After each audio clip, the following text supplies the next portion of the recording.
dude. Like, damn, we're finally here. All right. So the podcast is finally a thing now. I know this was something me and Jaytsu. I was talking to Jaytsu about doing this since like December, and I've been wanting to do a podcast for like a year, honestly. So I am very happy to be doing this and to be starting this. Um, so yeah, I mean, welcome to the first episode of the podcast. I just hit record. We're just gonna go at it. So in typical college fashion, let's just go around and introduce ourselves for anyone who might be new to us. Let's start with you, Jaytsu. All right, hey, what's good? What's poppin', everyone? It's your boy Jaytsu, your favorite voice actor and VTuber enjoyer, which is funny. Maybe we can go into that story later, but VTuber enjoying actually Yeah, happens to be why I met Ember back in the day. But we'll save yeah, that story for later. yeah.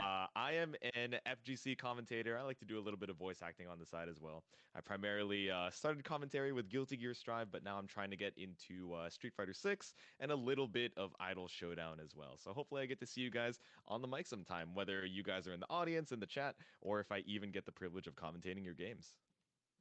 Yeah, and Honored Ogre. Hello, my name is HonoredOgre. I am a Chip player in Guilty Gear Strive and Blanca player in Street Fighter 6. I stream almost every day on Twitch, and I am known in the Guilty Gear Strive community not mainly for my Chip gameplay, but for my retweets on Twitter. Yeah, I mean, listen. You're doing a community service. You're doing a community service. Like honestly, some people, some people in the FGC, they do their community service through commentary or like through hosting tournaments or whatever. But you got your retweets. That's your Yeah, community service. And you know what, I'm there for it. I'm there for it. yeah, But that's me. yeah. And also another thing I wanted to chime in on. You said you're a Blanca player. You said you were trying out Luke. I am trying out Luke. He's really cool, but Yeah? it's taking a lot of getting used to. It's taking a bit of getting used to, you think? Is it Yeah. just the timing of like the perfects or I can actually do perfect knuckles pretty easily. It's just I don't have Blanca ball. nah, yeah. Skipping yeah, neutral skipping I got mechanic so used to basically. neutral with Blanca ball, I mean and honestly now if I you don't have do that. like the heavy flash knuckle, it's kind of neutral skippy. And it's safe That is true. and it's safe too. But anyways, going to myself. My name is Ember. Also known as EmberTalks. I am a commentator. I host events. I'm not a TO. I'm not doing all the stuff behind the scenes that a lot of the goats are. Um, and I also am a content creator on YouTube. So I do a bit of that. Um, thinking about hopping back into the streaming thing. I got knock on wood, I got a big event planned on the 30th with another Embers charity clash. And this time, we got M.Rage involved and all sorts of big stuff. It's gonna be a banger. So I'm pretty excited for that one. Um, so yeah, I mean that's basically all of us here. Yeah. So yeah, I know Jaytsu, you mentioned kind of like how you and I met through like VTubing and stuff. So how did you find out about me? Cuz you kind of just like popped out of nowhere. Okay, so it's very funny. I think had I started commentating at this point? I think I was. So I think for whatever reason, I was just like going down like Start GG. I was trying to find like Strive brackets. I was like, oh, I got to find places to commentate because I think my main like quote unquote local that I started out commentating was Strive Showdown. If you guys happen to know about a little bracket like that with the pink little icon on Discord. But I was like, okay, I should probably branch out, like find out a bunch of different communities and just like ask if they're looking for commentators. So I think in the middle of that grind, like I was just looking for a bunch of brackets because I also wanted to play too. So I was like, oh, Yeah. worst case scenario, they're like, oh no, it's all good. We're good off commentators, but like you can still play. And I'll be like, okay, sure. So I happened to run into a VTuber debut Guilty Gear Strive tournament, and I was like, This seems pretty fun. I mean, like, I'm a bit of a VTuber enjoyer myself, a little low key about it. It's not low key. I It's promise not you guys, low it's key. not It's low not key. low key at all. Wow. Not at all. It's Not at it's all. become more and more shameless. But yeah, I pulled up because I was like, oh, okay, like I'll ask them if they want a commentator for it, but worst case, I'll just play. And I think the day came around, or like a couple days before, I was like, oh, I think I hit up either Coblin or you, Ember. I forget who I like reached out to first. But I was like, oh, do you need a commentator? I was like, we could use like a TO maybe. I was like, I think I'm just gonna play. That's okay. And then Smart.gg does what it does, and then the day actually comes, and it's a pretty difficult site to navigate, especially when the bracket is actually running, especially if you don't have a lot of experience with it. Hmm. So I ended Like, up like mid tournament being like, all right, fuck it, just give me admin. And I will literally just like fix and report the scores because people were like, "Oh, I got DQ'd. It's fine. I just won't play." But it was like winners round one. I was like, "Dude, no, I think you can just play and then they can record the scores later." But you were hosting the stream and then Coblin was on commentary, so it was just like a lot to handle at once. So I was like, "All right, well, it I was got some downtime after my game. If you actually want, just toss me on admin and I will like fix scores for you." You were like, "Okay, sure."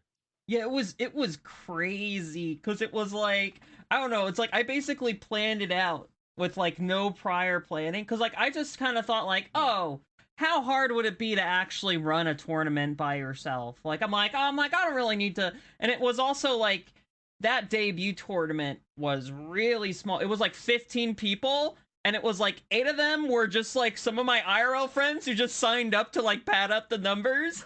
So I was like, Hmm. I'm like, this'll be easy, right?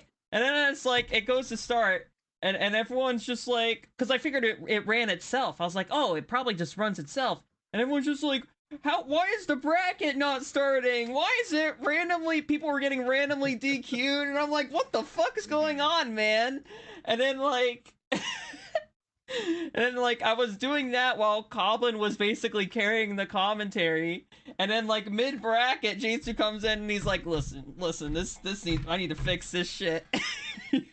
And not only Yeah, and you were Jaytsu did you texting me make J2 it fast when I right, pulled up. Hmm. you fucking won that tournament. You were first in that Yep. tournament.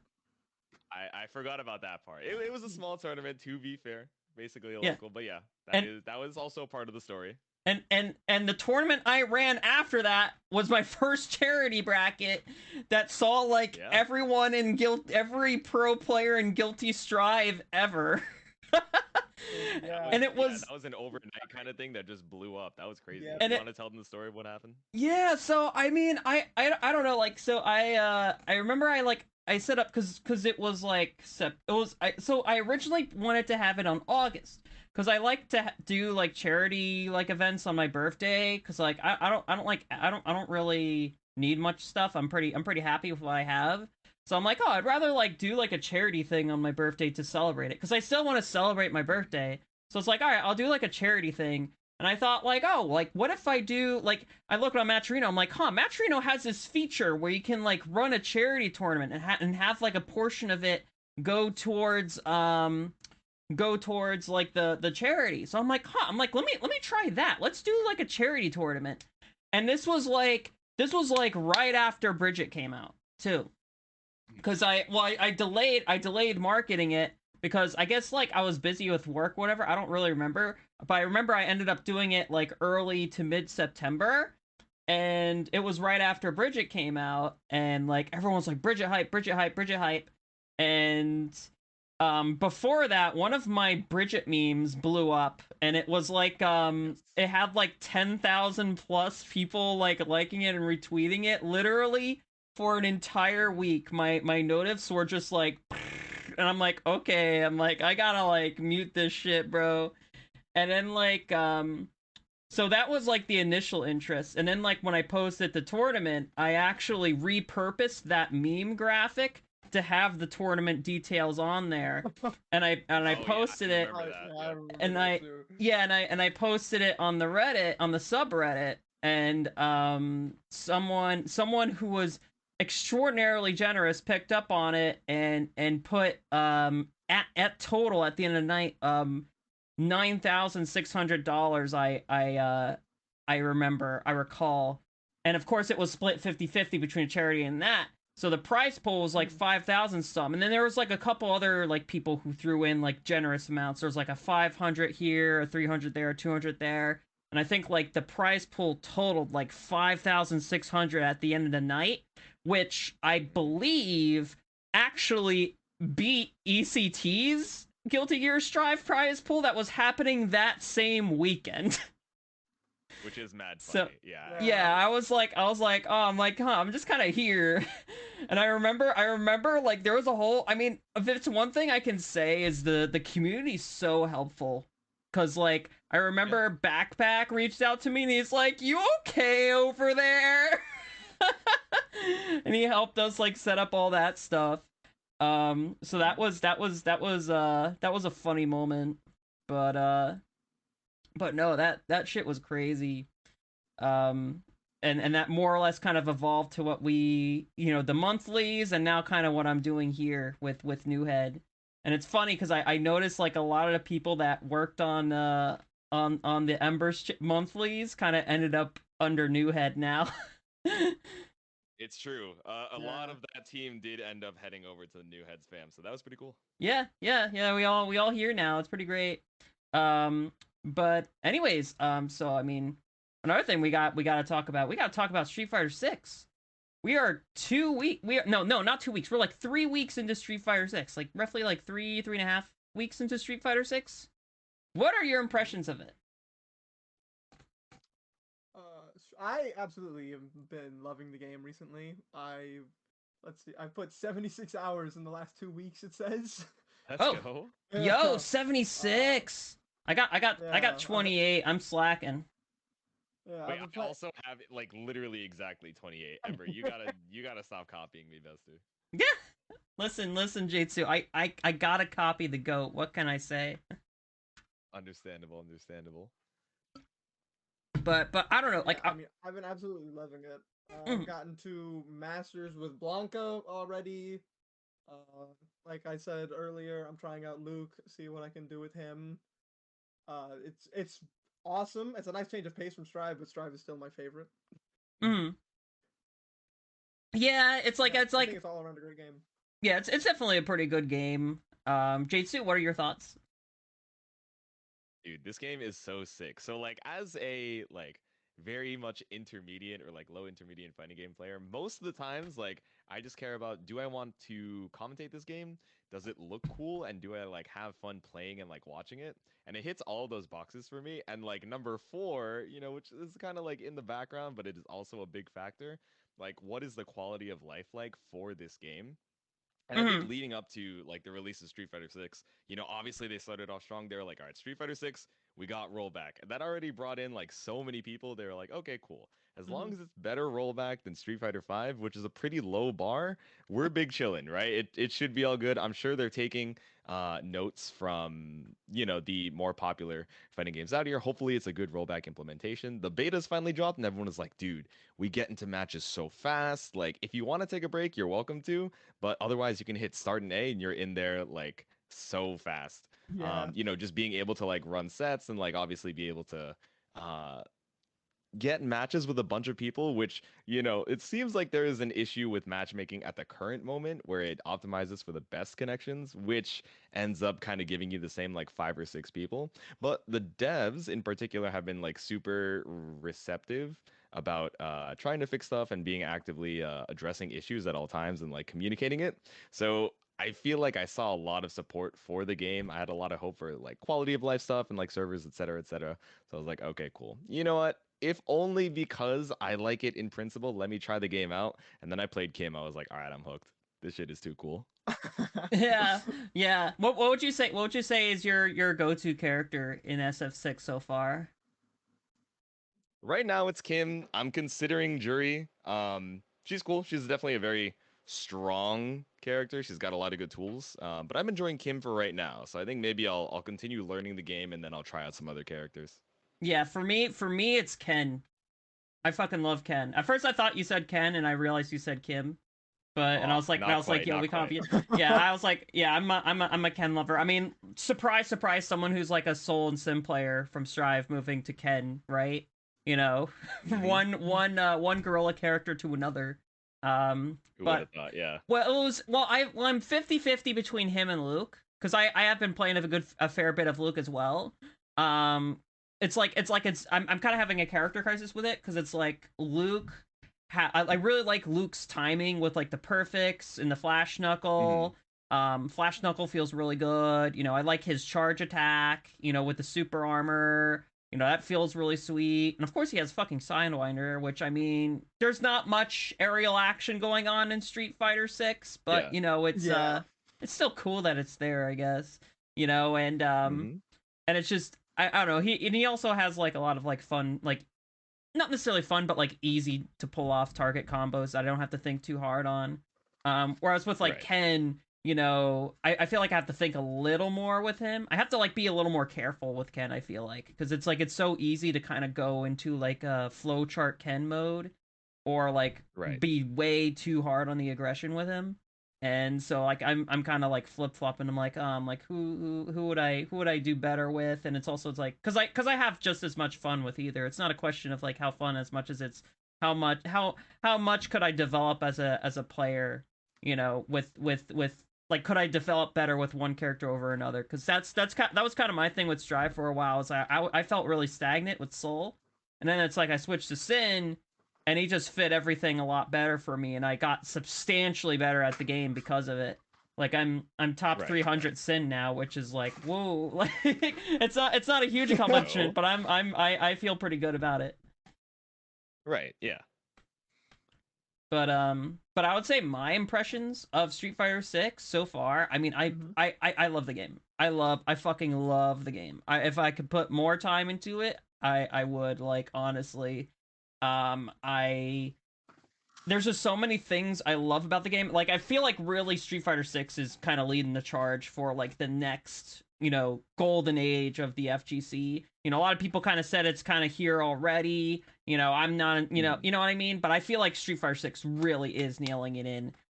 Cuz you got you know, you got a really solid for the first time, you got a fighting game that feels very complete at launch, and it has a full single player world tour story mode. You have like these cool EX battles, these avatar battles. You can like make a fucking Mii fighter. Like it's something I think has been missed from fighting games for like probably the past decade and a half is like kind of a what's it called? Like kind of a lack of like an arcade, like a lack of acknowledgement of the arcade roots of it. You know, because I feel like Hmm. Hmm. that piece is very casual. You know, and having that casual appeal, I think, is like super important. I mean, what do y'all think? I think that it is very important. That's actually something I forgot to say when I was talking about it. Is it's amazing of how much like it's great for competitive players and it's fantastic for casual players as well because of how much single player content there is in World Tour and like you said the EX battles and stuff. Freaking, you're just like you're fighting someone and then a bull runs across the screen out of nowhere. Yeah, it's so cool. It's so cool. We got to That make a tournament of that sometime. And it's just and it's very good that it's aimed towards both types of players because I consider myself a competitive player. I haven't really played World Tour that much, but I know people that have already put like over 100 hours into the World Tour because they're absolutely loving it. I've definitely put more hours into World Tour than ranked or training. Like I've definitely put way more like it's just so much fun because the thing is it's like what makes it even better is that it's not even like a typical like ass story mode, right? It's like a it's like Yakuza, but like fighting game. It's like a Yakuza RPG, but like fighting games, and that's like that was honestly like the most unexpected but coolest like combination I could ever expect from a fighting game. You know, so Hmm. I mean it's something I definitely speak really highly of, and that's World Tour. I'm loving it. I'm not even I don't know if I'm even halfway done with it yet, but I love it. I love it. Yeah. I think there's a difference between like the approach that's, oh, we want to appeal to professional players, like competitive players, and also casual players. So we are going to develop our battle system so that it appeals to both of them, right? Which means that you have compromises on one side, you have focuses towards the other, and you're kind of like in the middle in a way that's not super satisfying for either of those types of players. But I think Street Fighter 6, with the inclusion of all of its like, silly PvP modes, like you're saying, like with the bull is a stage hazard. So occasionally you might get randomly hard knockdown Mhm. from something that comes from off screen. Or even, like Ember is saying, the World Tour mode, that's actually like, yes, it's silly, like it's mad goofy, like you just punch people on the street and all of a sudden you're like fighting a fucking refrigerator. But those things are also ways of like teaching lessons about the game, like, oh, okay, here's this projectile that travels low across the screen, let me jump over it and then wait for this like vulnerable time to punch this filing cabinet, while you're being distracted, like, oh, this is so ridiculous, like I'm having such a great time. um Making it so that like, oh, okay, you're not sacrificing anything in like the quote unquote integrity of like the system mechanics or like how the actual like competitive game flows, but you're getting those casuals in by breaking some of those rules, making it simple. Oh, you only start out with like a few drive gauge, you only have a little bit of resources to actually worry about, you only have so many moves. Mhm. And then bringing them into the experience, wow, it feels really fun when I utilize my invulnerable move to get through something that I otherwise, wouldn't be able to escape from my enemy or this boss in World Tour mode. And then it's like, oh, you know what? Maybe I do want to try out like the quote unquote actual game, the quote Yeah. unquote competitive game. And even for competitive players, they're like, dude, I'm I'm not trying to try hard 8 hours a day, like 7 days a week. Sometimes I want to pull up into Avatar Battle where Majin Obama pulls up in the middle of some random battle hub on the Oceania servers and goes, "Hey, hey, Street Fighter player 2790, let me get a level check." Oh, all right, let's see it. You're gonna fight Dig Bick 420 in the middle here, everybody. Let's have a good fight, baby. A fair fight. Yeah, baby. So, it's cool. It's cool that there's a big range of like game modes and experiences for all the players to, play through. Yeah. And I like that you mentioned that it sort of are like those game modes, those casual game modes are kind of serving to bring them into quote unquote the actual game, because it's like when you think about it, it is kind of like what's it called when it's like you're introducing, so is it called it's not gatekeeping, it's the opposite of gatekeeping. It's like it's a Oh shit! What is the opposite of gatekeeping? oh my god, Uh, it's uh, You're but it's welcoming. like you're introducing them. yeah, It's basically, yeah, yeah, like it's basically welcoming, it's yeah, introducing them. It like kind of it onboarding. coaxes them. It coaxes them into it. Like because it's like Yeah. because just jumping into it by itself is overwhelming. Like jumping just Yeah. head first into like really any fighting game, honestly, and even like as someone who like plays like fighting games, on a somewhat like middle level, it can be very overwhelming to just jump to another fighting game right away. Which so it's nice to kind of have that there, especially for the more casual audiences, to introduce them to like, hey, here's all these concepts, in these fun little game modes. How about you go and try online casual matches? Maybe try online ranked for a bit or something like that. See where you place. Or just do goofy avatar battles. I don't know. Hmm. Yeah. But and also just the way like the game's designed is just it definitely it's kind of cool. I feel like they hit a really good nail on the head with it, because it's just like my big frustration with it was like, because I feel like with fighting games over the past few years, it's been kind of focused on like being a little too over simplistic. Like Guilty Gear Strive, I feel like has been kind of focused on being a little too oversimplistic for the sake of trying to convert more people to the game. But I feel like with a game like Street Fighter 6, you have that simplicity, but you also have like the complexity of like the more finer mechanics. So that and you also have really really good tutorials to kind of coax people into it. And I think that's another thing is like their tutorial, they have combo tutorials, they have character guides and stuff like that that have been really really really good. um and all of that has felt great so far. um now, I and another system I really liked about it was the drive impact system. And I know you said you had some opinions on this ahead of time, Ogre. I What do. what were your thoughts on Drive Impact? I see a lot of people hate Drive Impact, but I absolutely love Drive Impact. I think Okay, that all it's right, a all right. fantastic mechanic. Explain There Yeah. we go. why There you we like go. Drive Impact so much. It always just like it always makes you pay attention to the screen. You're not allowed to sleep at all, especially whenever you get to the corner, because then if you even just block Drive Impact, then you get slumped and then they get a full combo and all that stuff happens. Yeah, But you need to definitely. manage your drive gauge. You need to, always be able to make sure that you're able to react. And that's Hmm. the thing is, not everyone is able to react. I've hit some of the best players I played against. You're not going to react every single time. And it adds a No. good amount of mental stack as well.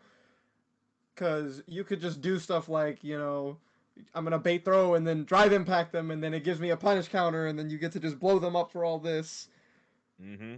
And I absolutely love that. And if you are fighting someone that's using it too much, then you just react with your own and they can't just abuse it like that. I think Yeah, it's a great mechanic. I I actually agree. Like I think Drive Impact is great. And I know there was a lot of people they were complaining like, "Oh, Drive Impact, a lot of people were complaining about it. They think, "Oh, it's too OP or it's too whatever." I love it and kind of the same reasons you stated. And also it's like for me, Drive Impact it's really it's like it's in some ways it can be very reactable because it's like Mm-hmm. you can grab through it, you can do a counter drive impact reversal, you can parry it, you can jump it. Like there's a million different ways you can react to it. I Yeah. honestly, so it's like it's kind of a high risk high reward move when you think about it. But I think it's just so funny, like especially like if you do like lower ranked matches, like these people will spam drive impact. Like I noticed like newer players will be super reliant on drive impact. Like they'll just like nope, push that shit. I don't know if it's the strive players doing that. And maybe that's the strive blood Not in us that everyone. like No, it. no, it's everyone. Don't let people tell you it's just the Strive players hitting Drive Impact. No, It it's is everyone. everyone. I don't care if you're from French bread. I don't care if you're a Street Fighter player ever since like Third Strike. No, no, no. You are hitting Drive Impact for your fucking life. If you are Uh-huh. like new to the game and you're like, oh wow, it armors through. Oh, it bounces them up against the wall and then I get my, wall splat combo. That's pretty good. Everyone is mashing that shit. Don't let them Mm-hmm. lie to you, remember. Yeah, it's like for me, like I honestly like because there was a few people that complained to me about drive impact, and what I will say Mm-hmm. is if Hmm. you want to train against drive impact, honestly, queue up for casual matches. Cause bruh, casual matches like you will like you think like if you ever played in like bronze or like silver, like those people spam it. No, casual people, it's like oh, you got like a 2-hit block string on it, drive impact. Oh, Yeah. you are about to do jumping on them, drive impact. you know it's like it's ridiculous how often they mash it. And it's in many ways it's I kind of go to casual as a way of like, all right, I'm gonna train myself on how to react to drive impact because I know they're just gonna mash that shit, right? So it's like I'll try Mm-hmm. and bait it out, and like I'll try and like do like a 1 or 2 hit block string and then try to expect it, and I'll just like slam that shit. It's really nice because like I like drive impact in the sense that it keeps it like HonoredOgre said, it keeps you on your toes. Like it makes an otherwise slow paced game a lot more fast paced in a sense, like in a sense that you can take your turn back very quickly if you can get your turn taken away from you very quickly if you're not like on top of it 24/7. Mm-hmm. Trust me, like when I'm playing against someone like that, I pretty much have my hand always hovering over the drive impact button so that I can react. Like Yeah. I've never had to do that in a fighting game before, and it feels great. Yeah, it's like what Jaytsu was saying with Drive Impact. It's like it's frame one. You got 3 hits of armor, and all of them Hmm. are different in the fact that some go further. Like whenever I was trying out Luke, Blanca's doesn't go all too far, but Luke's Drive Impact goes super far. I was Yep. shocked at how far it went, but like you can The do that from pretty distances are far away and different? make them block it. Yeah, the distances are different. Yeah, Wow, I same didn't like know Drive that. Rush. It's character specific what you get out of it. So Yeah. I guess that would make sense because it's like I guess if it's the same for everyone, it would be kind of like weird, like balancing Mhm. wise. But that's cool to know.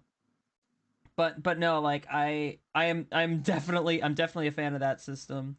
So I Mhm. would I say absolutely like love it. going from like Strive to Street Fighter 6, what was like the most jarring thing for you to learn?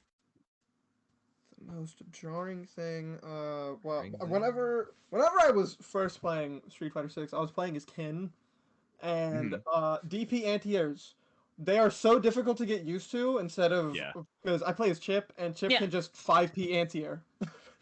He can just jab you out of the air and then get a full combo from it. yeah, Stuff like that. You can't do that in Street Fighter. You need to DP anti-air 90% of the time, and it's extremely difficult to get used to. Even with Blanca, and he has a flash kick. yeah. Like it's just really difficult to get used to having to do that. I think that right there is one of the hardest things I had to get used to was the anti-airing. Yeah, like the anti-air game's definitely a lot different. Jaytsu, Mhm. anything that stood out to you? Okay, anti-airing is definitely part of it. I'm used to having like degenerate ass like Goku Black 2H reach the entire fucking like top of the screen type anti-air, and then I pull up on Kimberly. It's like, I suppose I do have to think a little bit about spacing when I knock someone out of the skies. I think the main thing that I needed to get used to, and I'm still pretty much getting used to right now, is like the like feeling of the combo structure. Of course, a lot of people will bring up like, oh, Gatlings versus Links. Um, in general, yeah, just like inputting stuff in the Street Fighter type system, coming from like primarily anime games. So I played like DBZ, and then I went into Strive. Played a little bit of Idle Showdown, etc., etc. Most of my fighting game experience is anime games, so not having my normals like cancel into each other outside of like target combos, I was like, oh, what's going on? It feels so slow. Like it feels like I'm like playing in mud, but it's really just something that you have to get used to. There's a different timing aspect to it. Of course, there's still timing in like anime games with manual delays and stuff. But you just have to like shift your brain into like a different mindset. Like, oh, I'm not doing like full gatlings of, slash into heavy slash into like a special cancel every time. Sometimes you're just doing like, crouch light kick into crouch light punch a couple times and then like spacing yourself out at this weird situation trying to see what your opponent does when you're slightly minus but a little bit too far out to punish. So, Mm-hmm. Yeah. And I'd say for myself, like one of the things that was like a little jarring for me, going from Strive to Street Fighter 6 is like I noticed the grab range is much longer. And Yeah. in many ways it's to my benefit because I'm like, oh man, like I'm a lot less scared to use it in Street Fighter 6 because I feel like with Strive I'm very scared about using the grab button because it's like I'm sure y'all have had so many times where like you're up at somebody and you're like, all right, I'm gonna go for a grab now. There's no way it would whiff, and it still fucking whiffs. Like that happens to me all the fucking time with Sin. And it's just like, listen, like I'll try and go for like the dash up and do the grab and it'll whiff and I'm like, what the fuck? Or like they'll crouch or whatever and it's just like, man, like it's like I feel like you have to get a lot closer in Strive to actually get the grab in, which I guess kind of makes sense cuz there's a lot of like strike throw, hijinks going on there, a lot of crazy shit. mm-hmm. But like and the block strings are a lot longer.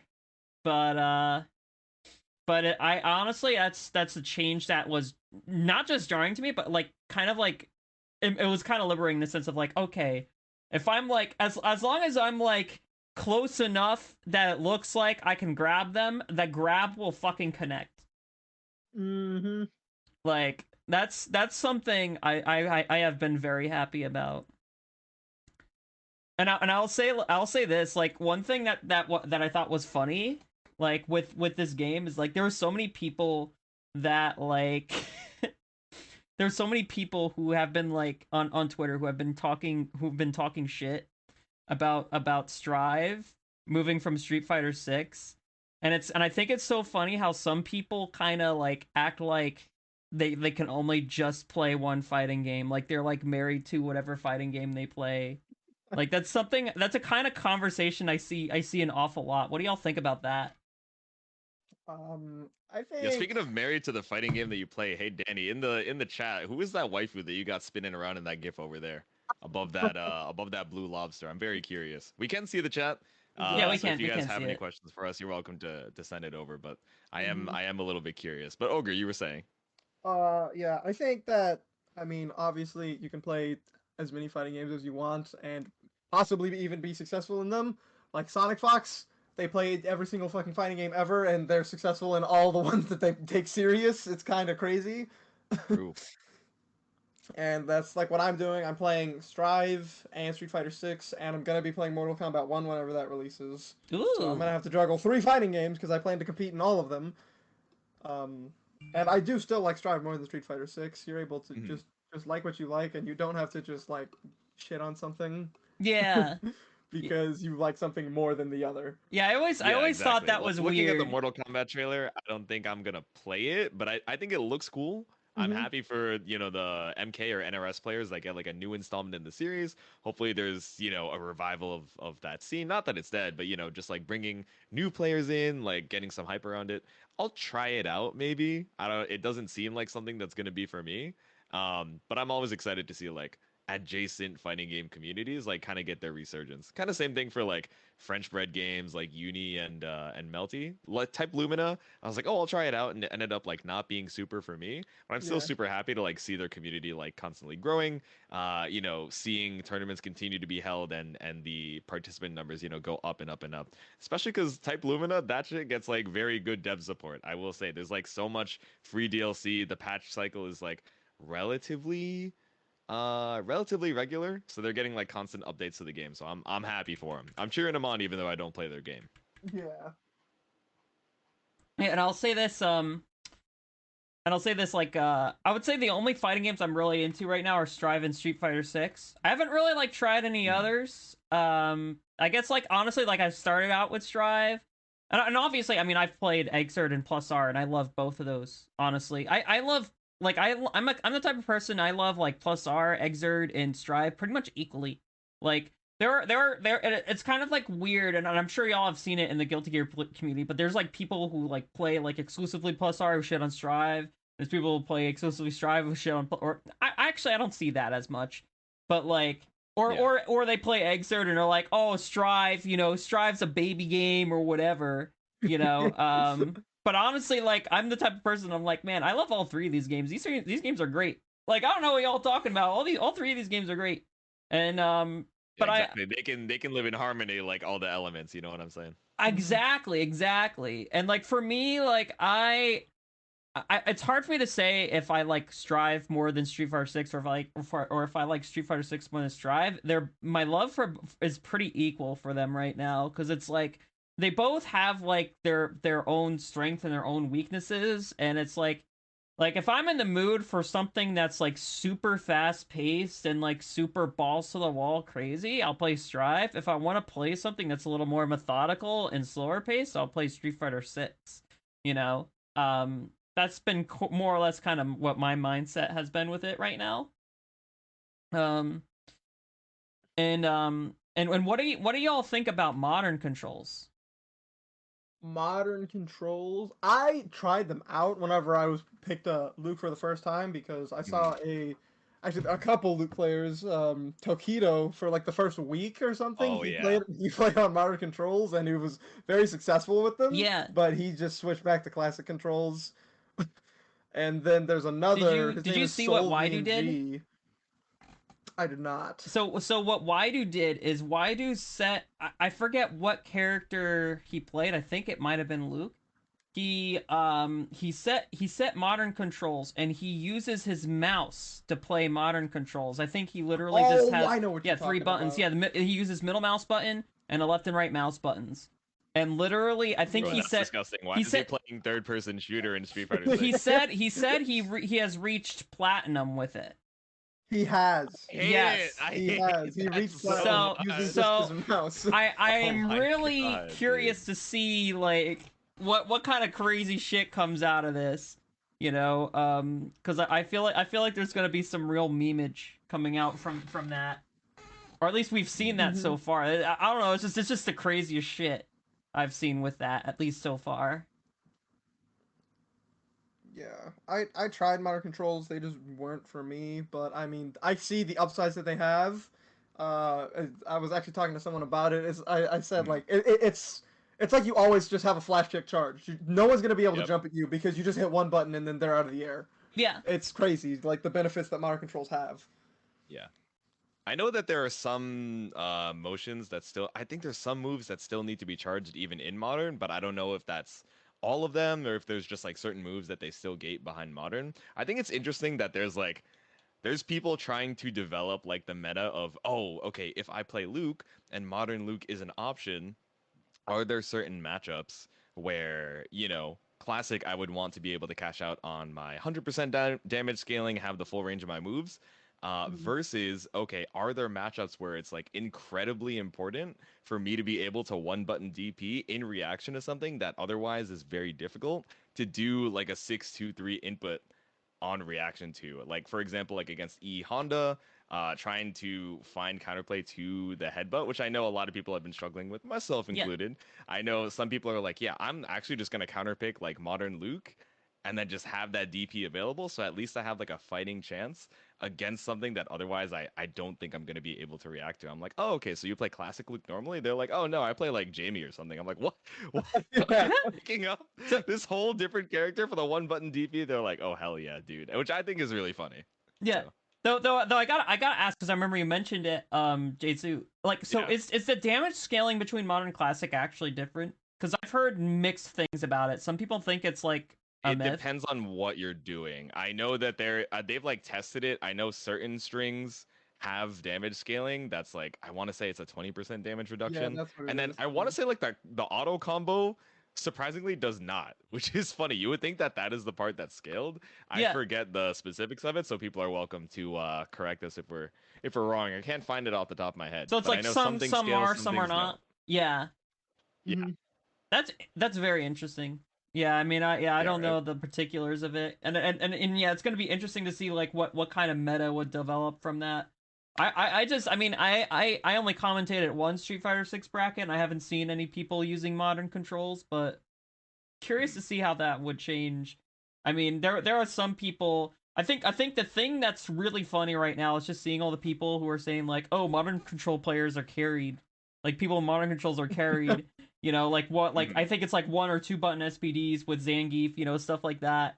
You know, Yeah. um, and like I don't know. Like my opinion on it is, I think like if someone beats me in modern controls, I mean, listen, that's my fault. I mean, it's like I'm not gonna Right. attribute that to the modern controls, because at the end of the day, it's Hmm. like, because I played against a couple, because like if you queue in casual, you'll go against a lot of like modern control people, and you'll notice Right. like Right.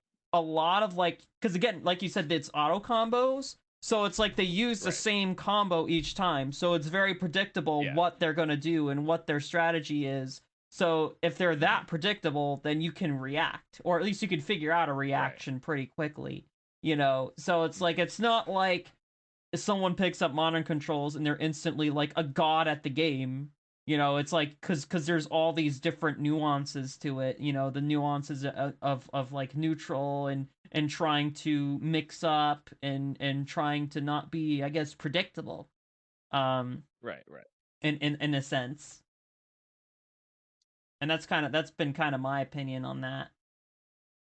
Right. I feel like I have some thoughts on it. Ogre, I'm interested to hear what you think about modern controls as a whole.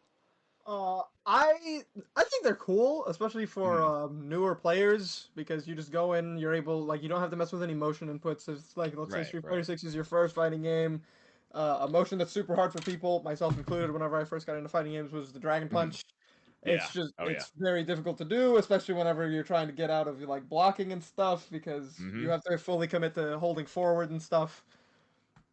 But now you just hold forward and you just hit a button or you hit two buttons to exit and then you're out of the pressure or you got your opponent out of the air.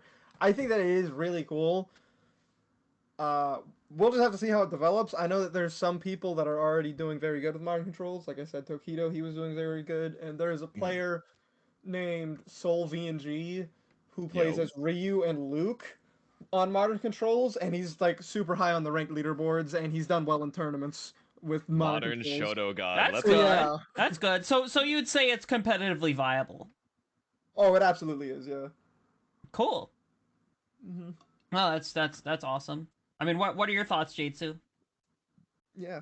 It definitely depends on the character because, you know, what changes between modern versus classic is different character to character. Certain characters lose different tools that are more or less integral to their game plan. So if you miss like a core button that's like extremely useful for your neutral or really important for your confirms, then you're kind of shit out of luck. I know, for example, some of the grapplers, I Yeah. want to say when they have their command grabs, all they get is like the H version, which is like the lowest range, which in and Hmm. of itself is like not a bad thing because you still get like one button SPD. Cool, awesome.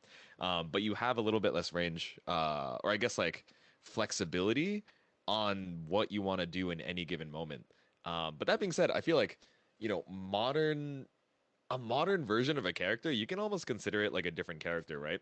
Where it's Yeah. like, oh, okay, you look at a roster of, you know, Strive or Guilty Gear, or sorry, Strive or like Street Fighter 6. Modern Luke is going to be different. Obviously, does a little bit of little bit less damage, but has easier accessibility to, you know, an invincible reversal. For example, like you could think of it the same way as like, oh yeah, you have Soul in Guilty Gear who needs to do, you know, 63 for a DP, and then you have Leo who happens to have it on a charge motion, right? So doesn't matter if you get crossed up for the DP, you do charge down into up, and one could say like, oh, that's an easier quote unquote invincible reversal that gives you that same function. So I feel like I don't know if you're judging people on like, oh, you play modern, you're carried. It's like, bro, it's like you're playing a different character that happens to have better ease of use in a certain particular situation. Which, you know, I'm sure people that like are rude or annoying about like modern controls are also the same people who are like, oh, you play Lily, you're carried because you play an easy character. You play Leo. Oh, what a silly, funny, easy character. So I feel like for those people, like it's hard to It's like satisfy their them. They'll find something excuse. else to be complaining Yeah. about. Exactly, yeah. Yeah, it's But their that's how excuse it for goes. I losing. mean, it's just like a different character. You just consider it like something different. There's like trade-offs to it. But I think it's cool that there is like a legitimate competitive meta of, oh, do I want to use modern controls because it'll be easier for me to react in this situation where like, you know, my main character on a real 63 input, pretty difficult to do in time. So, Mhm. Yeah. Yeah, and also I think this coming weekend on the 23rd we got a major coming hmm, up. CEO in Orlando. Are either of y'all going? that's I am true. not. CEO, I think, is the one in Daytona, right? And then I think we have CEO Taku Yeah, and in September in yeah, it's Orlando. in Yeah, yeah, yeah. Daytona. Yeah. Yeah. Yeah. Okay. CEO's in Daytona. Yeah. Yeah, Mhm. but I will not be there.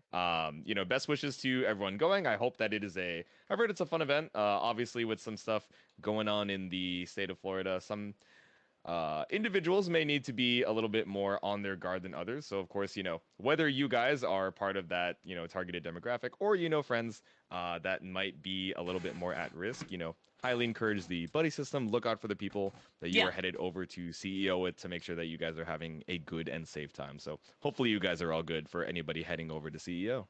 Yeah. Hmm. Yeah, and I mean, are you going on it, Ogre? I will not be going to CEO. The next Mhm. major I'm going to try to go to is Evo. We'll see if that Yo, happens. Oh, nice. Yeah, I mean, the only two I hell have yeah. on my schedule is Defend the North and East Coast Throwdown. Hmm. So I'm, Okay, okay. both around, both near my home turf, in the Hmm. Gotcha. northeast, that sort of deal. But I did want to talk about CEO though, because I know they made the decision to stay in Florida, kind of after all, the anti-trans bathroom bills passed, and I did want to touch base on Hmm. that because I've been very vocal about it, because because there was a lot of people who were really mad at CEO about it, mad at Jabali about it, and ultimately, like, Hmm. I really do think like Jabali is very like Jabali and his team are like very committed to making a safe event and having it be as safe as Hmm. possible for people, for the attendees there, and have it be that safe space, even if the state that it's located in is not so safe, at the Right, right. moment, with all the legislative battles that are happening right now. You know, Mhm. it's one of those situations where it's like it's so easy to like tell an event like, yeah, the just move it out of just move it out of Florida. How hard could it be? But it's like you don't realize that there's like venue contracts that can sometimes be multi-years long. Because I know, because I Right. was in the anime convention running scene for a while, and it was like that was a common thing where like when you sign a contract with a venue, usually it would take like I think like sometimes it's a 1 year contract, sometimes a 3 or a 5 year if you're like a bigger event, and you're doing that annually. Right. It all depends. And I remember like when I made my posts on it, people were saying like, oh, it's a 1 year contract. And people saying like, oh, it's a 3 year, it's a 5 year. And I'm like, how are y'all know? Y'all ain't working Yeah, with exactly. How would you Jabali. Like, know? You're not yeah, Jabali. You are not the TO. You're yeah, not the like event organizer. Like, unless I see them saying, like, yes, we are locked into this specific contract with this venue, which, depending on whether or not that venue requires an NDA, I'm not sure if they would, like, require that. I can't see why they would. But, yeah, if for whatever reason that's part of it, like, you can't assume the duration of that venue contract unless you're actually part of the people, signing it or that are on that event organizing team. So. Yeah, and not only that, but like you also have like on top of the venue contract, you also have because I'm guessing there's probably a storage unit that's leased that has like all the like equipment or like game Mm, consoles or TVs or whatever. And it's like, oh, hmm. what? Like, okay, so you now not only do you have to break the venue contract, you also have to break the lease contract for the storage unit to move it to another state. So Yeah. it's like okay, so it's like how are you gonna do all that and like come out unscathed? And on top of that, you also have to refund the registration. You have to do all this and that, Hmm. and then ultimately, there's also the whole premise of like CEO being, I think it's called Community Event Orlando, or it's Community Effort Yeah. Orlando or something. Community effort Effort Orlando. Effort Yeah. Orlando. Yeah, I was getting it That's the wrong, one. Yep. but it's like they so I would totally understand them just being committed to the location because that's the scene that they care about. And I think ultimately, at the end of the day, I think when you have these sorts of bills being passed, it's like very important to stand your ground and be a bastion for people who are affected. You know, that are affected living there. You know what I mean? Like to kind of stand your Hmm. ground there because it's like there are people who do live there and cannot move, who are affected by those bills and might not be able to move due to socioeconomic reasons and just having that there because CEO is more than just like the large tournaments. From what I understand, they also do a lot of local events and stuff like that. So it's like having that scene there could be very important, for those people. So it's like, I find like that whole tank of like, oh, they should move out, like to be kind of like, okay, so you're gonna leave all these people behind though, because it's like not everyone can afford to just up and move where they are, like it Yeah. was it was a really it was a really weird take, and it's like in many ways I understand it, I understand the anger, and I also understand like because in many ways it's like you sit there and you think, man, Florida does not deserve that business, like the business that CEO brings, the tax revenue, that sort Hmm. of deal. But it's just, I mean, it is what it is, I mean, it's like if you can't change it, like I'm the type of person I always prefer to direct my rage, I guess, at like the systems around it rather than the people who have no choice but to operate within it, that's just been sort of where my head has been with it. Yeah, exactly. And it's like you mentioned being a bastion for that community, despite what's going on, with state legislation and the decisions that that local government, or I guess like regional government, is making. Yeah, I think as someone who, for example, is maybe if someone were like new to the FGC or they were thinking from the perspective of the FGC as a whole, and they're thinking, oh, CEO is an FGC major.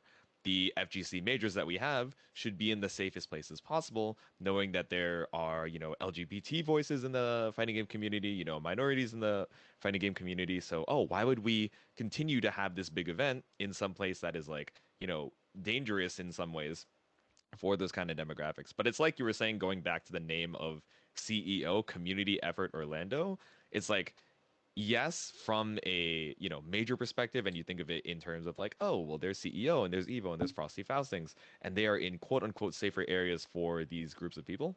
But from the perspective of the Florida community in particular, yeah, if we start moving out, CEO, where is the what do we do to continue catering to that community, giving them a space where they are accepted and shown that, oh, okay, this like state legislation is not the defining value of, your worth or your, you know, your ability to live as a human being without being judged for your identity. So it's a hard place to be if you are the CEO organizers, where it's like, yes, I want to provide the safest experience for the people that are coming, but I also want to provide the best experience for the people of Florida or in that area, Daytona, Orlando, et cetera, et cetera.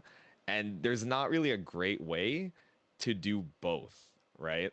You No. can try and be as safe as possible, like hiring security and having good practices and rules around, inclusion at your event.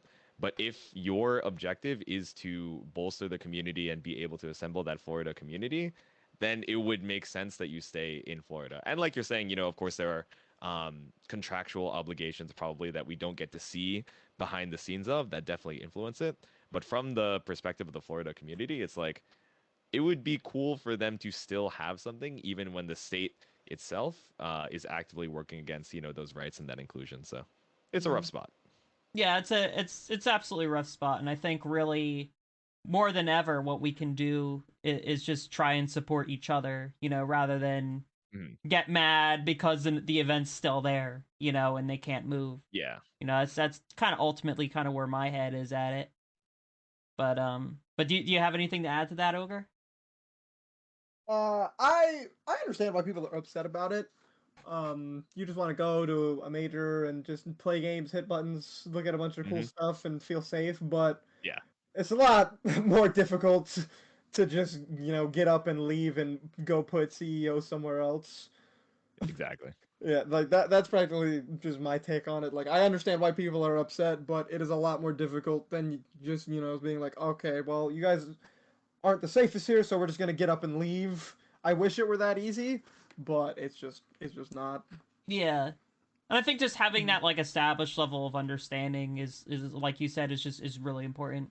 Because I feel like when it comes to like issues relating to tournaments and brackets and stuff, and myself and Jaytsu are very familiar with this. I don't know if you notice this too, Jaytsu, but I noticed there's like this weird like type of dynamic where it feels like Hmm. the players in the tournament are it's like the players in the tournament feel like they have to work against the TOs. Like I don't know, like what do you think about that?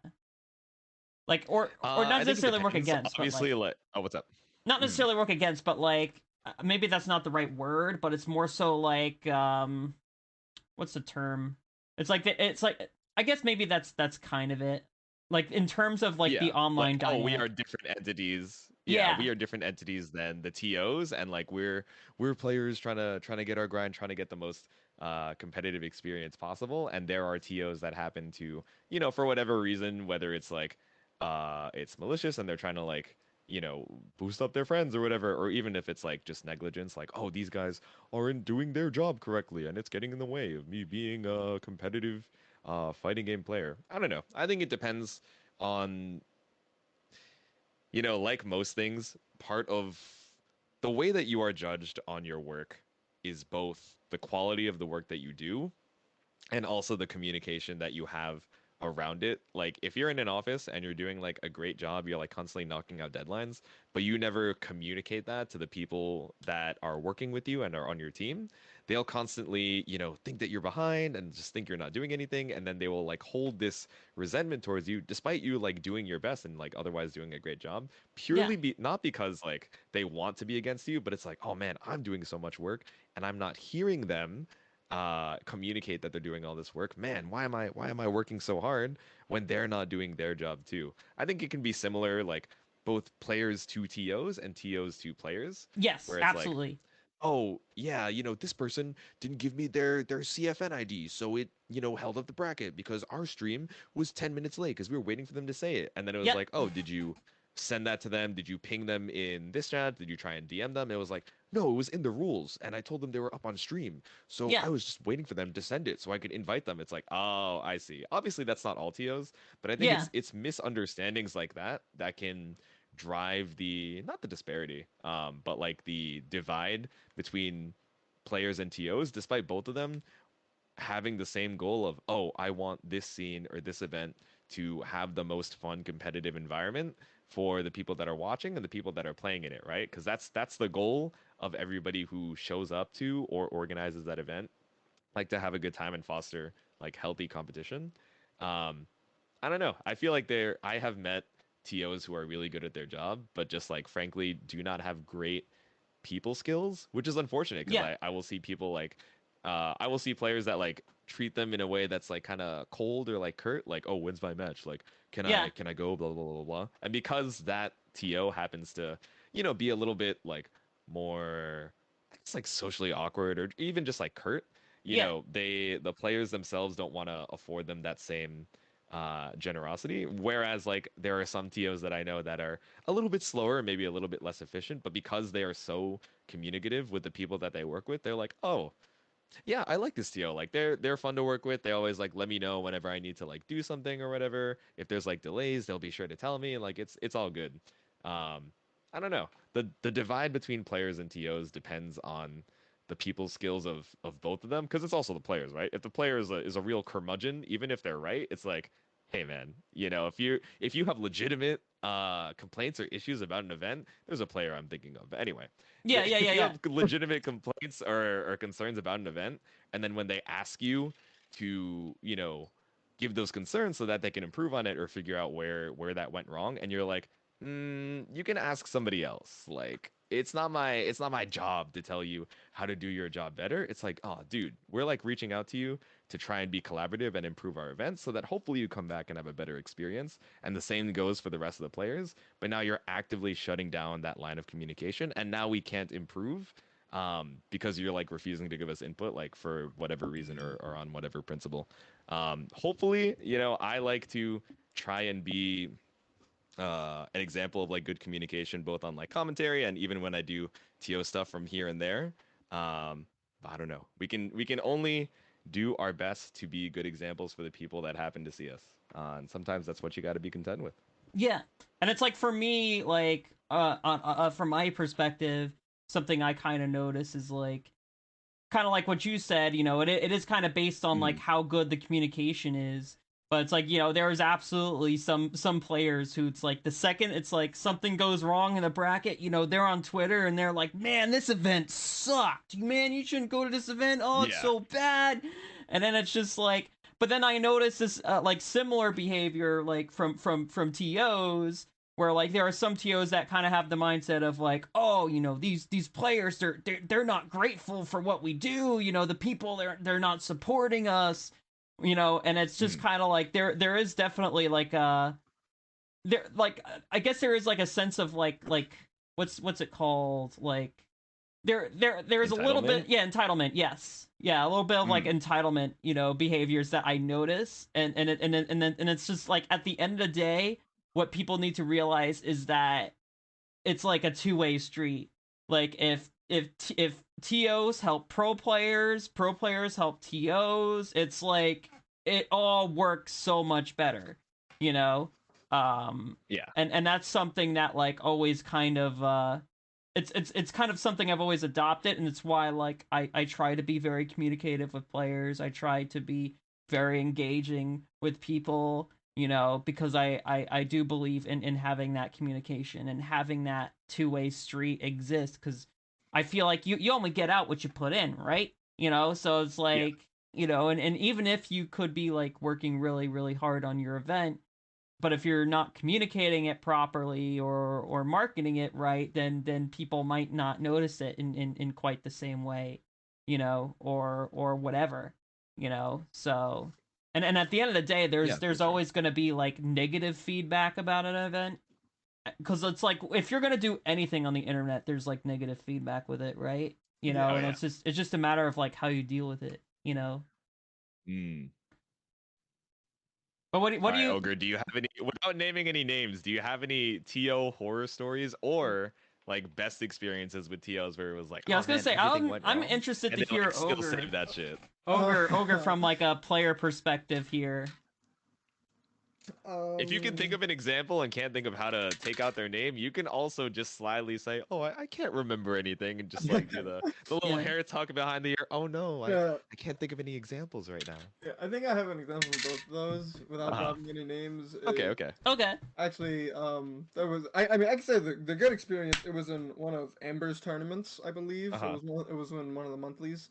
I played in it, and the person that I was supposed to play against was double bracketing, Oh, okay. and that was a super big issue in Strive a little bit back. Yeah. And the rule was like after 10 minutes, you're DQ'd, you get sent into losers or whatever.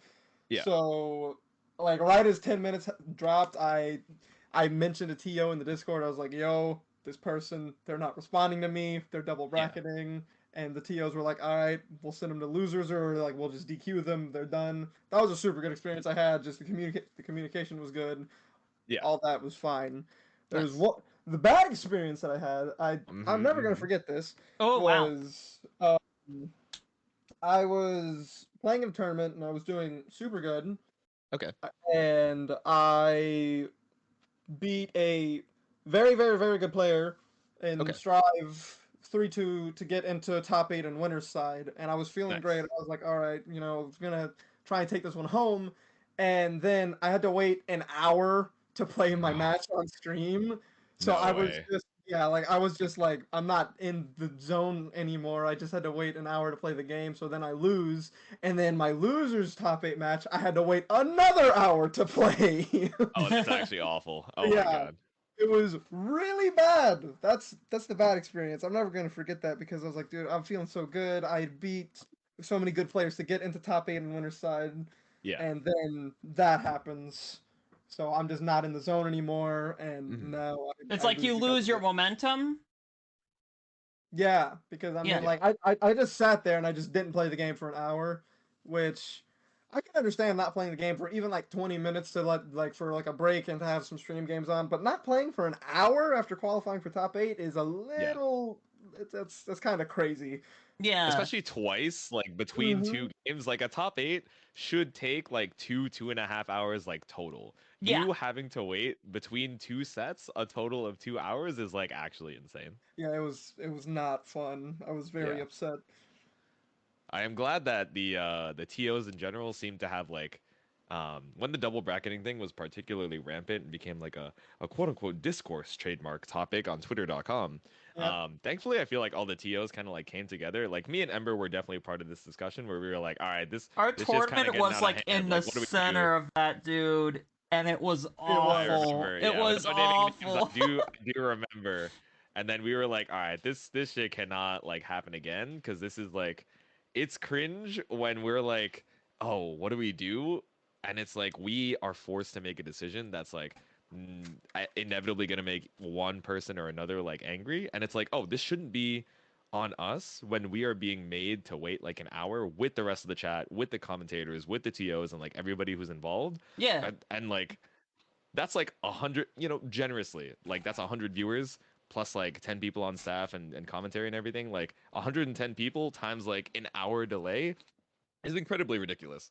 So I'm glad that like once it was brought up to the like TOs, the rest of the TOs like in the Discord, they were all like, all right, we gotta figure this shit out. Like we have to all at the same time like unite around the idea that delaying a bracket because you could not commit to one or the other means that you are the one at fault, and you are accepting that the TO is, has the right to DQ you immediately if you break those rules and it happens to cause a delay. And we all have to do that at the same time so that the players don't feel entitled in pushing back, like, oh, well, this bracket lets me do it and they work around me every time because I, have this privilege, or like I show up all the time, blah, blah, blah, blah, blah. Mm-hmm. So I think it was cool. It was like standardized into like a whole rule set. Everybody had like this like boilerplate explanation. It's like, okay, if you really cannot think of anything and you're like, feeling stressed in the moment, worst case scenario, you can copy paste this from this doc, and here's like the wording that we're deciding, because it is respectful to the players and the commentators and the TOs involved. Preferably put it into your own words so you don't sound like a robot when you like read out these rules. But Yeah. better that you sound robotic and copy paste like AI chatbot for the sake of your players, rather than trying to be the nice guy all the time, being like, oh, well, it's only 15 minutes, and then they Yeah. finally got back to me and said, yeah, I'll be there in 5. It's like, and that's like ridiculous. yeah, that's You gotta absolutely a learn to put your foot down. scenario. That's absolutely a scenario I can like kind of justify like a player getting mad is like if and I noticed it happen a few times after we established that rule set with a few tournaments where it's like, they had the rule in and we agreed, like it was like the 10-minute mark, I think. We it was like a 10-minute mark. It was standardized. We standardized it. And like there were some tournaments, they had that rule in place, and they had, Yeah. like a couple like well-known players in their bracket, and like one of them was like going like 5 minutes over, and they still let them, I think they still let them in because they're like, oh well, we can make an exception for them. And it's just like that, and it made everyone else pissed because it's just like, listen, this person broke the rules, they should be beholden to Yeah. them. Like, no, I don't think it was 15. I actually think it was 20 minutes. I think it was a little longer than that. But like, it's like if people are getting held up, it's like you gotta enforce those rules, and it's up to the TOs to enforce that. So it's like if a TO isn't enforcing a rules out of favoritism, like yeah, that's absolutely something that's worthy of being particularly frustrated about. Because at that Yeah, point they're not exactly. Like enforcing you it. trying to be the nice guy. Because not only are Yeah. you not enforcing it, but you're not enforcing it equally. So it's like that's something Yeah. that's so important, is like when you have those rules is to enforce them and to communicate them, and it's like I don't know, sometimes we gotta be a hard ass. I mean, it is what Yeah, it is. exactly. Yeah. Signing up It to is be a what it is. TO, that's your job. To be Yeah. fair, like everyone is not out to get you and not trying to put you in that position as much as possible.